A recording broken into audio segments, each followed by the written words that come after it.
Hi hello എല്ലാവർക്കും ഗീതാ ഗോവിന്ദം സീരിയലിൻ്റെ റിവ്യൂവിലേക്ക് സ്വാഗതം. റിവ്യൂവിലേക്ക് പോകുന്നതിന് മുമ്പ് ആരെങ്കിലും നമ്മുടെ ചാനൽ സബ്സ്ക്രൈബ് ചെയ്യാതെ ഉണ്ടെങ്കിൽ ഒന്ന് ചെയ്തേക്കണം. അതുപോലെ തന്നെ ബെല്ലൈക്കൺ കൂടി ക്ലിക്ക് ചെയ്യാനും മറക്കരുത്. അപ്പോൾ നമുക്ക് നേരെ റിവ്യൂവിലേക്ക് പോയാലോ. അങ്ങനെ നമ്മുടെ ഗീതു നമ്മുടെ ചെമ്പകശ്ശേരിയിൽ നിൽക്കുകയാണ്. ചെമ്പകശ്ശേരിയിൽ വെച്ച് രഞ്ജുവിൻ്റെ കാര്യങ്ങളൊക്കെ സംസാരിക്കുകയാണ് നമ്മുടെ ഗീതു വിജയത്തിനോട്. എന്നിട്ട് വിജയലക്ഷ്മി പറയണം, മോളെ എനിക്ക് നിൻ്റെ കളിയും കുറുമ്പൊക്കെ കാണുമ്പോൾ ചിരിക്കണം എന്നൊക്കെ ഉണ്ട്, പക്ഷേ എനിക്കിപ്പോൾ അതിന് കഴിയുന്ന ഒരു സാഹചര്യത്തിലല്ല ഞാൻ എന്നിങ്ങനെ പറയാണ്. അപ്പോൾ ഗീതു പറയാണ്, അല്ലെങ്കിലും അമ്മ നല്ല രീതിയിൽ എല്ലാം മറച്ചു പിടിക്കുന്ന ആളാണെന്നേ എനിക്ക് നന്നായിട്ടറിയാം. പക്ഷേ അമ്മ എനിക്കൊരു വാക്ക് തന്നത് ഓർമ്മയുണ്ടോ? ഞാൻ രഞ്ജുവിനെയും കൊണ്ട് ചെമ്പകശ്ശേരിയിൽ വന്നു കഴിയുമ്പോഴത്തേക്ക് അമ്മയിലുള്ള ആ നിഗൂഢതകളെല്ലാം നീക്കം ചെയ്ത് എന്നോട് എല്ലാം പറയുന്നു അമ്മ എനിക്ക് വാക്ക് തന്നിട്ടുണ്ട്, അത് പാലിക്കണം എന്ന് പറയുകയാണ്. അപ്പോൾ വിജയലക്ഷ്മി അത് പാലിക്കുക തന്നെ ചെയ്യും എന്നിങ്ങനെ ഉറപ്പ് കൊടുക്കുകയാണ് ഗീതുവിനോട്. അതിനുശേഷം ഗീതു പറയുകയാണ്, എനിക്ക് മുമ്പ് ഇവിടെ വരുമ്പോൾ എത്ര പോസിറ്റീവ് വൈബാണെന്നറിയാമോ, എനിക്ക് എൻ്റെ ആ ഒരു പഴയ പാട്ടുകാരി അമ്മയെ ഇപ്പോൾ ശരിക്കും മിസ് ചെയ്യുന്നുണ്ട് എന്ന് പറയുകയാണ്. അപ്പോൾ വിജയലക്ഷ്മി പറയണേ, മോളെ എനിക്കും അത് മിസ് ചെയ്യുന്നു എന്നിങ്ങനെ പറയുകയാണ്. അപ്പോൾ എന്നിട്ട് നമ്മുടെ വിജയലക്ഷ്മി പറയുകയാണ്, വരണ്ടുണങ്ങി കിടക്കുന്ന മരുഭൂമിയിൽ ഒരു നീർപ്പച്ചയെ പോലെയാണ് ഒരു മഴത്തുള്ളി ഇറ്റ് വീഴുമ്പോഴത്തേക്ക് നീർപ്പച്ചയ്ക്കുണ്ടാകുന്ന ആ ഒരു സന്തോഷമില്ലേ, അതായിരുന്നു എനിക്ക് നിന്നെ കണ്ടപ്പോഴുണ്ടായിരുന്നത്. അതായിരുന്നു പിന്നീട് ഇങ്ങോട്ടുള്ള എൻ്റെ കളിക്കും ചിരിക്കും മുഴുവനും കാര്യം. പക്ഷേ ഇപ്പോൾ എന്നിങ്ങനെ പറയുമ്പോഴത്തേക്ക് ഗീതു പറയണം, അമ്മ സംഗീതത്തിൽ മാത്രമല്ല വാചകവടിയിലും PhD എടുത്ത ആളാണെന്ന് എനിക്ക് നന്നായിട്ട് അറിയാം.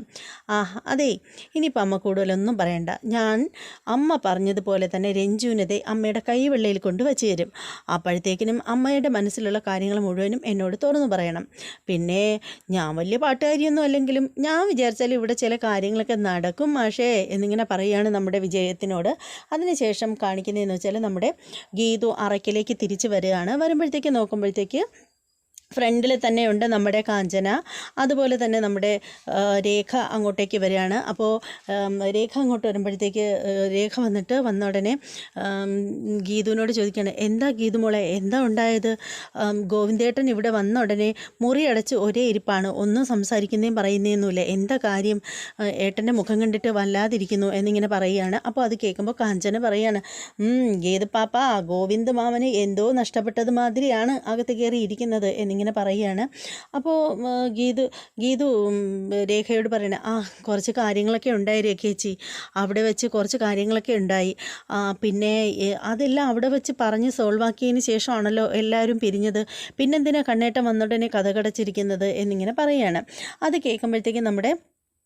കേൾക്കുമ്പോഴത്തേക്കും നമ്മുടെ കാഞ്ചന പറയാണ്, ഗോവിന്ദ മാമ വല്ലാണ്ടിരിക്കുന്നതിൻ്റെ കാരണം എന്താണെന്ന് വെച്ചാൽ ഗീതു പാപ്പയ്ക്ക് അറിയില്ലെങ്കിൽ പിന്നെ മറ്റുള്ളവർ ആർക്കറിയാനാണ്? പിന്നെ ഇന്ന് രാധിക മാമി അങ്ങോട്ട് വന്നില്ലേ, അതിൻ്റെയൊക്കെ കാരണം ഞാനാണ് എന്നിങ്ങനെ പറയുകയാണ്. കാഞ്ചനയൊക്കെ എന്ത് ചെയ്തെന്നായി പറയുന്നത്? ഇന്ന് ഗീതു പാപ്പ ഗസ്റ്റ് ഹൗസിലേക്ക് പോയപ്പോൾ അതിൻ്റെ പിന്നാലെ ഗോവിന്ദ മാമൻ വന്നില്ലേ, അത് ഞാൻ കാരണമാണ് വന്നത് എന്നിങ്ങനെ പറയണം. അതിന് കാഞ്ചനയൊക്കെ എന്ത് ചെയ്തു? ഞാനേ ഫോൺ വിളിച്ചത് കേട്ടു, ഗീതു പാപ്പ ഗോവിന്ദ മാമൻ്റെ കൂടെ ഞാൻ ഗസ്റ്റ് ഹൗസിലേക്ക് പോവുകയാണ്, അങ്ങോട്ട് വരാനായിട്ട് ഫോൺ വിളിച്ച് പറയുന്നത് കേട്ടു, ഞാനത് ചെന്ന് രാധിക മാമയോട് പറഞ്ഞു എന്നിങ്ങനെ പറയണം. അത് കേൾക്കുമ്പോഴത്തേക്ക് ഗീതുവിന് ദേഷ്യം വരികയാണ്. ഗീതു പറയണം, ദുഷ്ടേ, എല്ലാം ചെയ്തു വെച്ചിട്ട് നിൽക്കുന്ന നിപ്പ് കണ്ടില്ലേ, നിങ്ങളെ ഞാൻ ഇന്ന് കൊല്ലും എന്നും പറഞ്ഞിട്ട് ഗീതു നമ്മുടെ കാഞ്ചനയെ അള്ളിപ്പിടിക്കുകയാണ്. എന്നിട്ട് കാഞ്ചനയെ ഉപദ്രവിക്കാനായിട്ട് ചെല്ലുകയാണ്. രേഖ അതിൻ്റെ ഇടയിൽ ഇടപെടുകയാണ്. രേഖ പറയണേ, എന്താ ഗീതു മോളെ കാണിക്കുന്നത്, ഒന്ന് വിട് കാഞ്ചനെ എന്ന് പറയുകയാണ്. അപ്പോഴത്തേക്ക് രേഖയോട് പറയാണ്, രേഖേച്ചി ഈ കാഞ്ചന എല്ലാം അവസാനം കൊണ്ടിട്ട് ഉടച്ചു കളഞ്ഞത്. ഞാനെന്തുടച്ചു എന്നാ? നിങ്ങളൊന്നും അടച്ചില്ല, നിങ്ങളെ ഞാൻ ശരിയാക്കുന്നുണ്ട്. എൻ്റെ രേഖേച്ചി എന്തെല്ലാം പ്ലാൻ ചെയ്ത് വെച്ചിരുന്നതെന്ന് അറിയാമോ? അവസാനം ഈ കാഞ്ചനക്കരയുടെ നുണപറച്ചിൽ കാരണം എല്ലാം കുളമായി എന്നിങ്ങനെ പറയുകയാണ്. അതിനുശേഷം ഗീതു കാഞ്ചനയോട് പറയണം, നമുക്ക് കണ്ണേരിനെ കണ്ടിട്ട് ബാക്കി കാര്യം സംസാരിക്കാം എന്ന് പറഞ്ഞിട്ട് വിളിക്കുകയാണ്. അപ്പോൾ കാഞ്ചന പറയണേ, ഞാനെങ്ങും വരില്ല, വന്നില്ലെങ്കിലുണ്ടല്ലോ ഞാൻ ഓലക്ക എടുക്കും എന്നിങ്ങനെ പറയുകയാണ്. അയ്യോ ഓലക്ക എടുക്കില്ലേ എന്നിങ്ങനെ പറയുന്നു. അപ്പോൾ ഗീതുവിനോട് രേഖ പറയുകയാണ്, എന്താണെങ്കിലും എന്നോട് തുറന്നു പറഞ്ഞൂടെ ഗീതു മോളെ, ഞാനും കൂടി അറിയട്ടെ എന്താ നടന്നതെന്ന് എന്ന് പറയുകയാണ്. അപ്പോൾ അത് കേൾക്കുമ്പോഴത്തേക്കും രേഖയോട് ഗീതു പറയാണ്, എല്ലാം ഞാൻ തുറന്ന് പറയാൻ രേഖ ചേച്ചി, പക്ഷേ ആദ്യം ഞാൻ പോയി കണ്ണേട്ടനെ ഒന്ന് കാണട്ടെ.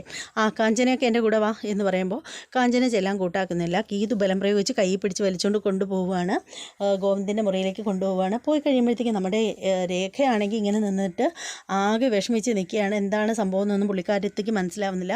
അതേസമയം ഗോവിന്ദുണ്ട് മുറിയിൽ ഇങ്ങനെ തലങ്ങും വിലങ്ങും നടക്കുകയാണ്.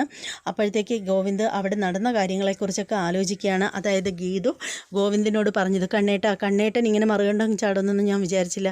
കണ്ണേട്ടൻ ഈ ചതി എന്നോട് ചെയ്യരുതായിരുന്നു. ഇപ്പോൾ അമ്മ വന്ന് പറഞ്ഞ് കാര്യം പറഞ്ഞപ്പോഴത്തേക്ക് ആ ഭാഗത്തോട്ടങ്ങായി അല്ലേ എന്നൊക്കെ പറഞ്ഞിട്ട് ഗീത് ചോദിക്കുന്നുണ്ടായിരുന്നല്ലോ. കണ്ണേട്ടനിൽ നിന്നും ഞാൻ ഇതൊന്നും പ്രതീക്ഷിച്ചില്ല. എൻ്റെ മാനം പണയം വെച്ചാൽ ഞാൻ കണ്ണേട്ടൻ്റെ കൂടെ നിന്നത് എന്നൊക്കെ പറഞ്ഞ ആ ഒരു സംഭവം ഓർമ്മിക്കുകയാണ്. അതിനുശേഷം ഗോവിന്ദ് ഓർമ്മിക്കുന്നത് അവർണിക വന്ന് സംസാരിച്ച കാര്യമാണ്. എന്തായാലും ഇത് വല്ലാത്ത മോശമായിപ്പോയി ഗോവിന്ദ് സാർ. ഇത് ഞാൻ ഗോവിന്ദ് സാറിൽ നിന്ന് തീരെ പ്രതീക്ഷിച്ചില്ല. എൻ്റെ ഭർത്താവിനോടുള്ള വെറുപ്പെല്ലാം കാറ്റിൽ പറത്തിയാണ് ഞാൻ ഗോവിന്ദ് സാറിനൊപ്പം നിന്നത്. എന്നിട്ട് എന്താ ഇതുകൊണ്ട് ആർക്കാ നേട്ടം ഉണ്ടായത്? ഇത് വേണ്ടിയിരുന്നില്ല. ഗീതുവിന് ഗോവിന്ദ് സാറിനോടുള്ള സ്നേഹത്തിനും ആത്മാർത്ഥതയ്ക്കും അവളിപ്പോൾ എടുത്ത ഈ റിസ്കിനൊന്നും ഒരു വിലയില്ലാതായിപ്പോയല്ലോ എന്ന് പറഞ്ഞിട്ട് അവർണിക ഇറങ്ങിപ്പോയ ആ സംഭവമൊക്കെ ഗോവിന്ദ് ഇങ്ങനെ ഇരുന്ന് ആലോചിക്കുകയാണ്. അപ്പോഴാണ് നമ്മുടെ കാഞ്ചനയും വിളിച്ചുകൊണ്ട് നമ്മുടെ ഗീതു അങ്ങോട്ടേക്ക് വരുന്നത്. ഗീതു പറയണ, ആഹാ കണ്ണേട്ടൻ ഇവിടെ ഒന്ന് ഒറ്റയ്ക്ക് നിൽക്കുകയാണല്ലേ. കണ്ണേട്ടൻ എന്താ പറഞ്ഞത്? കണ്ണേട്ടൻ്റെ രണ്ടാനമ്മ ഒരു തെറ്റും ചെയ്തില്ലെന്നല്ലേ പറഞ്ഞത്? കാഞ്ചനയൊക്കെയോട് ചോദിച്ചാൽ എല്ലാ കാര്യവും മനസ്സിലാവും. നമ്മൾ പ്ലാൻ ചെയ്ത് വെച്ചിരുന്നതൊക്കെ പൊളിഞ്ഞത് എങ്ങനെയാണെന്ന് കണ്ണേട്ടനെ അറിയണ്ടേ? അതിനൊക്കെ കാരണം ഈ കാഞ്ചനയൊക്കെയാണ്. കാഞ്ചനയൊക്കെ പറഞ്ഞു തരും. ഗോവിന്ദൻ കണ്ണേട്ടനെ അങ്ങോട്ട് പറഞ്ഞു കൊടുക്ക് എന്ന് പറയുകയാണ്. അപ്പോൾ ഉടനെ കാഞ്ചന പറയാനായിട്ട് അത് മാമ വന്ന് എന്ന് പറഞ്ഞിട്ട് ഇങ്ങനെ പറയാൻ തുടങ്ങുമ്പോൾ ഗോവിന്ദ് പറയണേ, വേണ്ട കാഞ്ചനെ, ഒന്നും പറയണ്ട, എനിക്കൊന്നും കേൾക്കണ്ട. ഇത് നമ്മൾ അവിടെ വെച്ച് തന്നെ ക്ലോസ് ചെയ്ത അധ്യായമില്ലേ, പിന്നെ എന്തിനാണ് ഇതിനെക്കുറിച്ച് സംസാരിക്കുന്നത്? ഇനി ഈ ഒരു വിഷയം ഇവിടെ ചർച്ച വേണ്ട. ഇനി ഈ വിഷയത്തെപ്പറ്റി ആരും സംസാരിക്കുകയും വേണ്ട. കഴിഞ്ഞു പോയ കാര്യങ്ങളൊക്കെ ഇനി ചികഞ്ഞെടുത്ത് പോസ്റ്റ്മോർട്ടം ചെയ്യേണ്ട യാതൊരു കാര്യമില്ല എന്നിങ്ങനെ ഗോവിന്ദ് പറയുകയാണ്. അപ്പോൾ ഉടനെ ഗീത് പറയണ, പോസ്റ്റ്മോർട്ടം ചെയ്യേണ്ട കാര്യമില്ലെങ്കിലേ കണ്ണേട്ടൻ ചെയ്യേണ്ട, പക്ഷെ ഞാൻ പോസ്റ്റ്മോർട്ടം ചെയ്യും എന്നിങ്ങനെ പറയുകയാണ്. അപ്പോൾ ഉടനെ കാഞ്ചന ചോദിക്കുകയാണ്, യാരെ പോസ്റ്റ്മോർട്ടം ചെയ്യുന്നത് ഗീതു പാപ്പ എന്നിങ്ങനെ ചോദിക്കുകയാണ്. അപ്പോൾ ഉടനെ ഗീതു പറയണ, കാഞ്ചനയൊക്കെ തന്നെ, പിന്നെ അല്ലാണ്ട് ആരെയാ? അയ്യോ എന്നെ പോസ്റ്റ്മോർട്ടം ചെയ്യരുതേ എന്നിങ്ങനെ പറയുകയാണ്. അപ്പോൾ ഗീതു പറയണ, കാഞ്ചനയൊക്കെ ഒന്നും ഇവിടെ അടങ്ങുന്നില്ല, മര്യാദയ്ക്ക് നടന്ന കാര്യങ്ങളൊക്കെ ഗോവിന്ദ് സാറിനോട് പറഞ്ഞു കൊടുക്കാൻ പറയുകയാണ്. അപ്പോൾ ഉടനെ ഗീതു ഇങ്ങനെ ബലമായിട്ട് പിടിക്കുകയാണ് കാഞ്ചന ഗീതുവിൻ്റെ കൈ തട്ടിയിട്ടിട്ട് ഇറങ്ങി ഓടുകയാണ്. എന്നിട്ട് കാഞ്ചന പറയണേ, കടവുളേ ഇത് അറയ്ക്കൽ തറവാടല്ല, അറക്കുന്ന തറവാടാണ് എന്നും പറഞ്ഞിട്ട് നമ്മുടെ കാഞ്ചന ഇറങ്ങി ഓടുകയാണ്. അതിനുശേഷം നമ്മുടെ ഗീതു ഗോവിന്ദനോട് പറയുകയാണ്, കണ്ണേട്ടൻ കൊള്ളാം, കണ്ണേട്ടൻ എപ്പോഴും കണ്ണേട്ടൻ്റെ ആളുകൾ തന്നെയാണ് വലുത് എന്നിങ്ങനെ പറയുകയാണ്. അപ്പോൾ ഗീതുവിനെ രണ്ട് കൈ കൊണ്ടും തൊഴുതിട്ട് ഗോവിന്ദ് പറയുകയാണ്, പ്ലീസ് ഗീതു, നീ ദയവ് ചെയ്ത് എന്നെ വെറുതെ വിട്. ഇതിനൊന്നും കാരണം അമ്മയൊന്നും അല്ല. ഇതിൻ്റെ എല്ലാത്തിൻ്റെയും മുഖ്യ കാരണക്കാരൻ ഞാൻ തന്നെയാണ്. അതിൻ്റെ ആ ഒരു കുറ്റബോധത്തിലാണ് ഞാൻ നിൽക്കുന്നത് എന്നൊക്കെ പറയുകയാണ്. അപ്പോൾ ഗീതു കാര്യം ചോദിക്കുകയാണ്. അപ്പോൾ ഉടനെ ഗോവിന്ദ് പറയുകയാണ്, അമ്മ അങ്ങനെ പെരുമാറിയത് എന്താണെന്ന്, അമ്മയും വരുണും അങ്ങനെയൊക്കെ പെരുമാറിയത് എന്താണെന്ന് നിനക്കറിയാമോ? ഞാനും നീയും തമ്മിലുള്ള ഡിവോഴ്സ് കേസ് കോടതിയിൽ പരിഗണനയിലിരിക്കുകയല്ലേ. അപ്പോൾ അതിന് ഡിവോഴ്സിന് വേണ്ടിയിട്ടുള്ള തെളിവുണ്ടാക്കാൻ വേണ്ടിയിട്ടാണ് അവരങ്ങനെ ചെയ്തത്. ശരിക്കും പറയുകയാണെങ്കിൽ അതിൽ ഏറ്റവും പ്രധാനപ്പെട്ട കാരണക്കാരൻ ഞാൻ തന്നെയല്ലേ. ഞാൻ കേസ് കൊടുത്തത് കൊണ്ടല്ലേ അവരെനിക്ക് വേണ്ടിയിട്ട് തെളിവുണ്ടാക്കാൻ വേണ്ടിയിട്ട് ഇതിനൊക്കെ കൂട്ടുനിന്നത്. അതുകൊണ്ട് ഞാൻ നിന്നോട് മാപ്പ് ചോദിക്കുക ഗീതു. ഇതിന് വേണ്ടിയിട്ട് ഇനി ഈ ഒരു വിഷയം കുത്തിപ്പൊക്കി അപ്പോൾ ഇറങ്ങരുത് എന്നിങ്ങനെ പറയുകയാണ്. അതിനുശേഷം ഗീതു പറയണം, അല്ലെങ്കിൽ നിങ്ങൾ ഇങ്ങനെ പറയുള്ളൂ എനിക്ക് നന്നായിട്ടറിയാം. അല്ലെങ്കിൽ നിങ്ങളുടെ രണ്ടാനമ്മയുടെ പിടിയിലായിപ്പോയി നിങ്ങളുടെ മനസ്സിനി എന്നാ ഒന്ന് തെളിയുന്നത്, നിങ്ങളുടെ കണ്ണെന്നാ ഒന്ന് തുറക്കാൻ പറ്റുന്നത് എന്നൊക്കെ ഗീതു ചോദിക്കുകയാണ്. അപ്പോൾ ഗോവിന്ദ് പറയണം, നീ എന്നെ എന്ത് വേണേലും കുറ്റപ്പെടുത്തിക്കോ ഗീതു, പക്ഷേ ഈ ഒരു വിഷയത്തിൽ ഒരുപക്ഷെ നിനക്ക് നിൻ്റെ ശത്രുക്കളുടെ മുന്നിൽ നീ ജയിച്ചിട്ടുണ്ടാവും. പക്ഷേ എൻ്റെ ചങ്ക് അവിടെ വെച്ച് തകർന്നു പോവുകയാണ് ചെയ്തത്. ശരിക്കും പറയുകയാണെങ്കിൽ ഈ AGM ചെയർമാനാവുന്ന ഗോവിന്ദ് മാധവന് മുമ്പ് തെണ്ടിത്തിരിഞ്ഞ് നടന്ന ഒരു കൗമാരക്കാരനുണ്ടായിരുന്നു. ആ കൗമാരക്കാരനെ AGM എന്ന് പറയുന്ന വലിയ ഒരു സ്ഥാപനത്തിൻ്റെ തലപ്പത്തെത്തിച്ചെങ്കിൽ അതിൽ രാധികാമ്മയ്ക്ക് വലിയൊരു പങ്കുണ്ട് എന്നിങ്ങനെ പറയുകയാണ്. നിനക്ക് വേണമെങ്കിൽ വെറുക്കാം, അത് എന്നെ മാത്രമായിരിക്കണം. കാരണം എനിക്ക് വേണ്ടിയിട്ടാണ് എൻ്റെ അമ്മയൊക്കെ അങ്ങനെയൊക്കെ ചിന്തിച്ചതും അങ്ങനെയൊക്കെ പെരുമാറുകയൊക്കെ ചെയ്തത് എന്നിങ്ങനെ പറയുകയാണ്. പിന്നെ എൻ്റെ അമ്മയ്ക്ക് എന്നെ പ്രസവിച്ചില്ലെങ്കിലും ശരിക്കും പറയുകയാണെങ്കിൽ രാധികാമ്മ എൻ്റേതല്ലാത്തൊരമ്മയും വരുൺ എൻ്റേതല്ലാത്തൊരു സഹോദരനുമാണ്. പക്ഷേ അവരെനിക്ക് എൻ്റെ എല്ലാമാണ് അവർ കഴിഞ്ഞിട്ട് എനിക്ക് ഈ ലോകത്ത് മറ്റ് എന്തും ഉള്ളൂ. പിന്നെ എന്താണെന്ന് വെച്ചാൽ എൻ്റെ അമ്മ എന്ന് പറയുമ്പോൾ ആ ഒരു സാഹചര്യത്തിൽ എൻ്റെ അച്ഛൻ മരിച്ച സാഹചര്യത്തിൽ എങ്ങോട്ട് പോകണം എന്ത് ചെയ്യണം എന്നറിയാൻ പറ്റാതെ ഇങ്ങനെ നിന്ന എന്നെ നേർവഴിക്ക് നയിപ്പിച്ച് ഇന്ന് AGM പോലുള്ള വലിയൊരു കമ്പനിയുടെ തലപ്പത്ത് എത്തിച്ചെങ്കിൽ അതെൻ്റെ അമ്മയുടെ മോട്ടിവേഷൻ കൊണ്ട് തന്നെയാണ് എന്നിങ്ങനെ പറയുകയാണ്. എൻ്റെ അച്ഛനെ മരണത്തിലേക്ക് തള്ളിവിട്ട നിൻ്റെ അച്ഛനോട് പോലും ഞാൻ പുറത്തില്ല ഗീതു എന്നിങ്ങനെ പറയുകയാണ്. അത് കേൾക്കുമ്പോഴത്തേക്ക് ഗീതു പറയണം, ഇതിനാണ് അടിമത്തം എന്ന് പറയുന്നത്. നിങ്ങൾ ശരിക്കും മാനസികമായ അടിമത്തത്തിന് എന്താ പറയുന്നത്, അടിമത്വത്തിൽ ആയിപ്പോയി നിങ്ങൾ. ഇനി നിങ്ങൾ ഇതിൽ നിന്നൊന്നും മാറ്റിയെടുക്കാൻ ആർക്കും പറ്റില്ല എന്ന് പറഞ്ഞിട്ട് ദേഷ്യപ്പെടുകയാണ് നമ്മുടെ ഗീതു. അപ്പോഴത്തേക്ക് ഗോവിന്ദ് പറയുകയാണ്, അപ്പോൾ ഗോവിന്ദ് ഓർക്കുകയാണ് അച്ഛനെ പോലീസ് അറസ്റ്റ് ചെയ്തുകൊണ്ട് പോകുമ്പോഴത്തേക്ക് രാധികാമ്മയെയും കൊണ്ട് ഒരു പെരുമഴയത്ത് വരുണിനെയും കൂട്ടി ഇങ്ങനെ ഗോവിന്ദ് വലിയൊരു കുടയിൽ ഇങ്ങനെ പോകുന്നത് ആ ഒരു സംഭവം ഓർത്തെടുക്കുകയാണ്. അപ്പോഴത്തേക്ക് ഗീതു പറയണേ, എനിക്ക് പഴയ രാധികയെ എനിക്കറിയില്ല, പക്ഷേ നിങ്ങൾ ഈ എപ്പോഴും വരുണിനേക്കാൾ സ്നേഹം എന്നോടാന്ന് പറയുന്നുണ്ടല്ലോ, അത് നിങ്ങളുടെ വെറും തോന്നലാണ് എന്നിങ്ങനെ പറയുകയാണ്. അപ്പോൾ ഉടനെ ഗോവിന്ദൻ പറയുകയാണ്, അതെ അത് ചിലപ്പോൾ അങ്ങനെ എൻ്റെ തോന്നൽ തന്നെയായിരിക്കും, പക്ഷേ എനിക്ക് അങ്ങനെ വിശ്വസിക്കാൻ ഇഷ്ടം എന്നിങ്ങനെ ഗോവിന്ദ് പറയുകയാണ്. അതേ സമയത്ത് പിന്നീട് കാണിക്കുന്നത് ഭദ്രനും പ്രിയയാണ്. ഭദ്രൻ ഇങ്ങനെ പത്രം വായിച്ചുകൊണ്ടിരിക്കുകയാണ്. പ്രിയ ചെന്നിട്ട് പറയണ, അച്ഛാ അമ്മ ഹോസ്പിറ്റലിലെന്നും പറഞ്ഞ് രാവിലെ ഇവിടെ നിന്ന് പോയിട്ട് ഇതുവരെയും അമ്മ തിരികെ വിളിച്ചിട്ട് ഫോണും എടുക്കുന്നില്ല. അടുക്കളയിലാണെങ്കിൽ പാത്രങ്ങൾ കുമിഞ്ഞു കൂടി കിടക്കുകയാണ്, അച്ഛനെങ്കിലും വന്നൊന്ന് കഴുകി വെക്ക് എന്നിങ്ങനെ പറയുകയാണ്. അപ്പോൾ ഭദ്രൻ പറയണേ, ഞാനോ എന്നിങ്ങനെ ചോദിക്കുകയാണ്.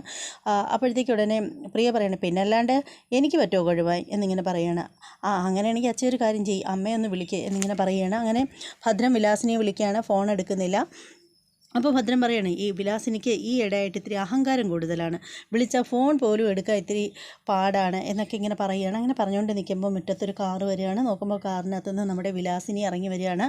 വിലാസിനി ഭയങ്കര സ്റ്റൈലിലൊക്കെയാണ് വരുന്നത്. എന്നിട്ട് പുള്ളിക്കാരത്തി ബാഗ് തുറക്കുകയാണ്. അതിൽ നിന്ന് വലിയൊരു കെട്ട് നോട്ട് എടുത്ത് പുറത്തേക്ക് കാണിക്കുകയാണ്. അതിൽ നിന്ന് ഒരു കെട്ട് നോട്ടിൽ നിന്ന് കെട്ട് നോട്ടിൽ നിന്ന് ഒരു 500-ൻ്റെ ഒരു നോട്ട് എടുത്തിട്ട് ഡ്രൈവർക്ക് കൊടുക്കുകയാണ്. എന്നിട്ട് പറയണേ, ബാക്കിയൊന്നും വേണ്ട, ബാക്കി കയ്യിൽ വെച്ചോ എന്നിങ്ങനെ പറഞ്ഞിട്ട് ഭയങ്കര ഗമയിൽ വിലാസിനി വരികയാണ്. അപ്പോൾ ഇതും കണ്ടിട്ട് ഇവരെല്ലാവരും അന്തം വിട്ട് നിൽക്കുകയാണ്. അപ്പോൾ വിലാസിനി പറയണം, കണ്ടില്ലേ എൻ്റെ കയ്യിലെ കാശ് കണ്ടില്ലേ എന്നൊക്കെ പറയുകയാണ്. അപ്പോൾ ഭദ്രൻ ചെന്നിട്ട് പൈസയിൽ പിടിക്കാനായിട്ട് തുടങ്ങുമ്പോൾ, ദേ ഭദ്രേട്ടാ, എൻ്റെ പൈസയിൽ തൊട്ടാലുണ്ടല്ലോ എൻ്റെ സ്വഭാവം മാറും എന്നിങ്ങനെ പറയുകയാണ്. അപ്പോൾ ഭദ്രൻ പറയണം, വിലാസിനി നിനക്ക് എവിടെ നാടി ഇത്രയും കാശ്, നീ ഏതെങ്കിലും ബാങ്ക് കുത്തി തുറന്നതാണോ എന്നിങ്ങനെ ചോദിക്കണം. അപ്പോൾ വിലാസിനി പറയണേ, ബാങ്കിൽ നിന്ന് തന്നെ കിട്ടിയതാണ്, പക്ഷേ ബാങ്ക് കുത്തി തുറന്നതല്ല, എന്നെ കണ്ടുകൊണ്ട് ബാങ്ക് വച്ച് നീട്ടിയതാണ് എന്നിങ്ങനെ പറയുകയാണ്. ഏതാടി ആ ബാങ്ക്? അതിപ്പം നിങ്ങൾ തൽക്കാലം അറിയണ്ട, നിങ്ങൾക്ക് പൈസ കിട്ടിയത് എവിടെയാണെന്ന് നിങ്ങൾ എന്നോട് പറഞ്ഞിട്ടില്ലല്ലോ, പിന്നെ ഞാൻ എന്തിനാ നിങ്ങളോട് പറയുന്നത് എന്ന് പറയുകയാണ് നമ്മുടെ വിലാസിനി. അങ്ങനെ വിലാസിനി പറയണതേ, കണ്ടില്ലേ, നിങ്ങൾക്കൊക്കെ എനിക്ക് തലവേദനയ്ക്ക് ഹോസ്പിറ്റലിൽ കൊണ്ടുപോകാനൊന്നും പറ്റിയില്ലല്ലോ. ഞാൻ ഏറ്റവും മുന്തിയ തരം ഹോസ്പിറ്റലിൽ പോയിട്ടുണ്ട്, കുറേ ടെസ്റ്റുകൾക്ക് കൊടുത്തിട്ടുണ്ട്, കുറേ പൈസ അടയ്ക്കുകയും ചെയ്തു. ഇനി ടെസ്റ്റുകളുടെ എല്ലാം റിസൾട്ട് വരുമ്പോൾ എന്നെ വിളിക്കാമെന്ന് പറഞ്ഞിട്ടുണ്ട് എന്ന് പറഞ്ഞിട്ട് വിലാസിനി അകത്തേക്ക് പോവുകയാണ്. അപ്പോൾ ഈ അമ്മ ഇത് ആരെ തട്ടിച്ചിട്ടാണെന്ന് തോന്നുന്നു വെച്ചാൽ വരുന്നത് എന്ന് പറഞ്ഞിട്ട് വിനോദ് പറയുകയാണ്. അപ്പോൾ ഭദ്രൻ പറയണേ, ശരിയാ മോനെ, ഇവൾക്ക് ആരും എന്തായാലും വിളിച്ച് ഇത്രയും രൂപയൊന്നും കൊടുക്കില്ലല്ലോ, ഇത് എന്തോ കള്ളത്തരം ഇതിൻ്റെ ഇടയിൽ എവിടെയോ മണക്കുന്നുണ്ട് എന്ന് പറഞ്ഞിട്ട് ഭദ്രൻ പറയാണ്, ഇനി കിഷോറിനെ പോലുള്ള ഏതെങ്കിലും മണ്ടന്മാർ ഇവളുടെ ട്രാപ്പിൽ വീണോ എന്നൊക്കെ ഇങ്ങനെ പുള്ളിക്കാരൻ ചിന്തിച്ചുകൊണ്ടിരിക്കുകയാണ്. അതേ സമയത്ത് നമ്മുടെ രേഖ ഇങ്ങനെ നമ്മുടെ വരുണിനെ വിളിക്കുകയാണ്. എന്നാൽ വരുണാണെങ്കിലുണ്ടല്ലോ, ആ പറയുന്ന ഗസ്റ്റ് ഹൗസിൽ സുവർണയും വരുണും കൂടി അവിടെ ലൈഫ് എൻജോയ് ചെയ്തുകൊണ്ടിരിക്കുകയാണ്. അതേ സമയത്താണ് നമ്മുടെ രേഖയുടെ കോള് വരുന്നത്. അപ്പോൾ നമ്മുടെ വരുണ് ഫോൺ എടുത്തിട്ട് ദേഷ്യപ്പെടുകയാണ്, എന്തിനാ എന്നെ എപ്പോഴും ഇങ്ങനെ വിളിച്ച് ശല്യപ്പെടുത്തുന്നത്, നിനക്കിപ്പോൾ എന്താ വേണ്ടത് എന്നൊക്കെ ചോദിക്കുകയാണ്. അപ്പോൾ രേഖ പറയുന്നത്, വരുണേട്ടനെ ഇത്രയും നേരമായിട്ട് കാണാഞ്ഞിട്ട് വിളിക്കുകയാണ്, വരുണേട്ടനെ ഇത് എവിടെയാ എന്നിങ്ങനെ ചോദിക്കുകയാണ്. ഞാനെവിടെ ആയിരുന്നാലും നിനക്കെന്താ, ഞാനിവിടെ ഗസ്റ്റ് ഹൗസിലുണ്ട് എന്നിങ്ങനെ പറയുകയാണ്. അപ്പോൾ ഉടനെ രേഖ പറയണം, വരുണേട്ടൻ ഇങ്ങ് പോര്, അമ്മ പറഞ്ഞല്ലോ വരുണേട്ടന് ഒരു കുഴപ്പമില്ലെന്ന്, ഇവിടെ വരുന്നതിന് തടസ്സമില്ലെന്ന് പറഞ്ഞല്ലോ, പിന്നെ എന്താ വരുണേട്ടനെ വന്നാൽ ഇങ്ങ് പോര് എന്ന് പറയുകയാണ്. അപ്പോൾ വരുൺ പറയും, പറയുകയാണ്, ഓ നിൻ്റെ മരമോന്ത കാണണ്ടേ അങ്ങോട്ടേക്ക് വന്ന, അതുകൊണ്ട് തന്നെ വരാത്തത് എന്നിങ്ങനെ പറയുമ്പോൾ സുവർണ ഉറച്ച് ചിരിക്കുകയാണ്. അപ്പോൾ ഫോണിൽ കൂടെ രേഖ സുവർണയുടെ ചിരി കേൾക്കുകയാണ്. അപ്പോൾ ഉടനെ രേഖ ചോദിക്കുകയാണ്, അടുത്ത് ആരാ ഉള്ളത്, ആരാ ചിരിച്ചത് എന്നിങ്ങനെ ചോദിക്കുകയാണ്. അപ്പോൾ ഉടനെ സുവർണ പറയുകയാണ്, ഞാനാണെന്നങ്ങ് പറഞ്ഞുകൊട്, അവളെ ബ്ലഡ് പ്രഷർ ഇത്തിരി കയറട്ടെ എന്നിങ്ങനെ പറയുകയാണ് നമ്മുടെ സുവർണ. അപ്പോഴത്തേക്ക് തന്നെ രേഖ ഫോണിൽ കൂടെ അത് കേൾക്കുകയാണ്. രേഖ ചോദിക്കുകയാണ്, സുവർണയാണോ അടുത്തുള്ളത് എന്നിങ്ങനെ ചോദിക്കുകയാണ്. അപ്പോൾ വരുൺ ചോദിക്കുകയാണ്, ആരായാലും നിനക്കെന്ത്, എനിക്ക് ഇഷ്ടമുള്ളിടത്ത് എനിക്ക് ഇഷ്ടമുള്ളവരുടെ കൂടെ കഴിയും, അതാ എനിക്ക് താല്പര്യം, എനിക്ക് നിന്നെ കാണണ്ട എന്നും പറഞ്ഞിട്ട് ദേഷ്യപ്പെട്ട് നമ്മുടെ വരുൺ ഫോൺ കട്ട് ചെയ്യുകയാണ്. അപ്പോഴത്തേക്കാണ് നമ്മുടെ ഗീതു അങ്ങോട്ടേക്ക് വരികയാണ്. ഗീതു നോക്കുമ്പോഴത്തേക്ക് രേഖ നിന്ന് കരയുന്നത് കാണുകയാണ്. അങ്ങനെ രേഖയുടെ അടുത്ത് നിന്നിട്ട് ചോദിക്കുകയാണ്, രേഖേച്ചി എന്തിനാ കരഞ്ഞത് എന്നിങ്ങനെ ചോദിക്കുമ്പോൾ രേഖ എല്ലാ കാര്യങ്ങളും തുറന്നു പറയുകയാണ് ഗീതുവിനോട്. അപ്പോൾ ഗീതു അത് കേട്ടിട്ട് പറയണം, വരുണേട്ടനെ അങ്ങനെ വെറുതെ വിട്ടാൽ കൊള്ളില്ലല്ലോ, രേഖേച്ചി വാ നമുക്ക് കണ്ണേട്ടനോട് ഇത് പറയാം എന്നിങ്ങനെ പറയുകയാണ്. അപ്പോൾ രേഖ പറയണേ, വേണ്ട ഗീതു, പറയുകയൊന്നും വേണ്ട, ഇത് ചെന്ന് പറഞ്ഞു കഴിഞ്ഞാൽ പിന്നെ ഒരിക്കലും ഇങ്ങോട്ടേക്ക് വരാൻ ഗോവിന്ദേട്ടൻ സമ്മതിക്കില്ല, പിന്നെ അതുമാത്രമല്ല AGMൻ്റെ പടി ചവിട്ടാനും സമ്മതിക്കില്ല, അതുകൊണ്ട് വേണ്ട, പറയണ്ട എന്നിങ്ങനെ പറയുകയാണ്. അപ്പോൾ ഗീതു പറയണം, അല്ലെങ്കിൽ തന്നെ രേഖേച്ചിക്ക് എന്തിനാ ഇങ്ങനെ ഒരു ഭർത്താവ്, കളഞ്ഞിട്ട് പോട്ടെ അയാൾ, രേഖേച്ചിക്ക് ഇവിടെ ഒന്നിനും ഒരു കുറവും വരില്ല, രേഖേച്ചിക്ക് ഇവിടെ താമസിക്കാം.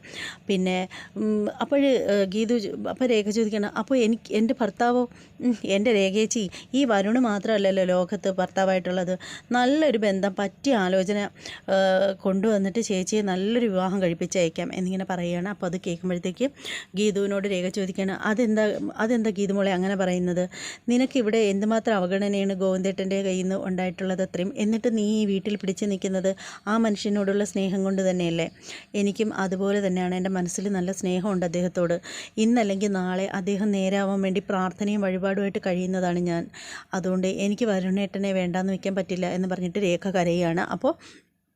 അപ്പോൾ ഗീതു പറയുകയാണ്, ചേച്ചി സോറി, ചേച്ചിക്ക് ഞാൻ പറഞ്ഞത് വിഷമമായെങ്കിൽ ചേച്ചി എന്നോട് ക്ഷമിക്കും, പക്ഷേ വരുണേട്ടനെ ഇങ്ങനെ വിട്ടാൽ ശരിയാവില്ല, എന്തായാലും പോകുന്ന വഴി പോട്ടെ എന്ന് വെച്ചാൽ വരുണേട്ടൻ ഇങ്ങനെ സുവർണയോട് കൂടി ഇങ്ങനെ കറങ്ങി നടക്കുന്നത് ഒട്ടും ശരിയല്ല, ഇതിന് എന്തെങ്കിലും ഉചിതമായ തീരുമാനം എടുത്തേ പറ്റൂ, ഇങ്ങനെ സുവർണയുടെ കൂടെ കയറൂരി വിട്ട് കഴിഞ്ഞാലുണ്ടല്ലോ രേഖേച്ചിക്ക് ഒരിക്കലും വരുണേട്ടനെ സ്വന്തമാക്കി എടുക്കാൻ പറ്റില്ല, എന്തായാലും ഈ പ്രശ്നത്തിന് ഒരു പരിഹാരം ഉണ്ടാക്കിയാലേ പറ്റൂ എന്ന് പറഞ്ഞിട്ട് രേഖയുടെ കൈക്ക് പിടിച്ചിട്ട് പറയുകയാണ്, രേഖേച്ചി വരൂ എന്ന് പറഞ്ഞിട്ട് ഗീതു വിളിക്കുകയാണ് രേഖ. അതോടുകൂടി എപ്പിസോഡ് തീരുന്നു. ഇന്നത്തെ എപ്പിസോഡ് എല്ലാവർക്കും ഇഷ്ടമായി എന്ന് വിശ്വസിക്കുകയാണ്.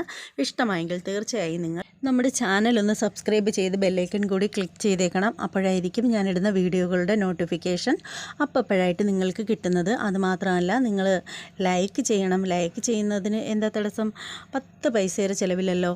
വീഡിയോ ഇഷ്ടമാവണമെങ്കിൽ തീർച്ചയായും നിങ്ങൾ ലൈക്ക് ചെയ്യൂ, ഇഷ്ടപ്പെട്ടില്ലെങ്കിൽ ഡിസ്ലൈക്ക് ചെയ്താലും കുഴപ്പമില്ല. അതുപോലെ തന്നെ നിങ്ങളുടെ അഭിപ്രായങ്ങളൊക്കെ തീർച്ചയായും നിങ്ങൾ കമൻറ്റ് ചെയ്യണം. എന്തെങ്കിലും രീതിയിൽ നമ്മുടെ റിവ്യൂവിന് എന്തെങ്കിലും മാറ്റങ്ങൾ വരുത്തേണ്ടതുണ്ടെങ്കിൽ അതൊക്കെ നിങ്ങൾ കമൻറ്റ് ചെയ്യുക. ഇനി എന്തായാലും മറ്റൊരു എപ്പിസോഡിൻ്റെ നല്ലൊരു റിവ്യൂവുമായിട്ട് ഉടനെ വരാം. അതുവരെ എല്ലാവർക്കും ബൈ.